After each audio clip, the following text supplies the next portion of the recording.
बुद्धनेश्वर फाटा परिसरात एका भीषण अपघाताने संपूर्ण परिसर हादरून गेला आहे। भरधाव फॉर्च्युनर वाहनाने स्कूटीला दिलेल्या जोरदार धडकेत भोकरदन तालुक्यातील तीर्थक्षेत्र जाळीचा देव येथील बाबूराव शामराव लुटे यांचा जागीच मृत्यू झाला आहे। या दुर्घटनेनंतर जाळीचा देव गावासह संपूर्ण परिसरात शोककळा पसरली असून लुटे कुटुंबावर दुःखाचा डोंगर कोसळला आहे।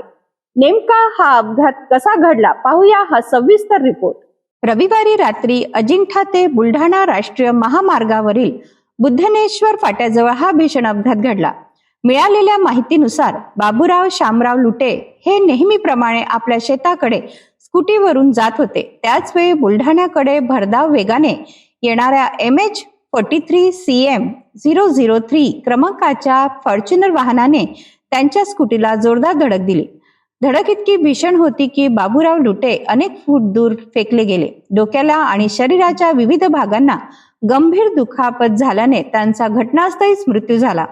अपघाताची माहिती मिळताच नागरिकांनी घटनास्थळी धाव घेत मदतीचा प्रयत्न केला, मात्र तोपर्यंत त्यांची प्राणज्योत मावळली होती।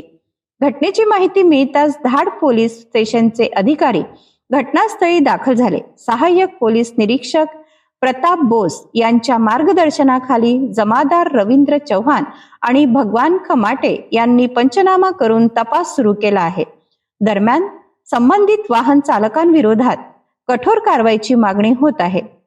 मयताशाच्या पश्चात पत्नी, सून आणि नातू असा परिवार असून सोमवारी जाळीचा देव येथे त्यांच्यावर शोकाकुल वातावरणात अंत्यसंस्कार करण्यात आले।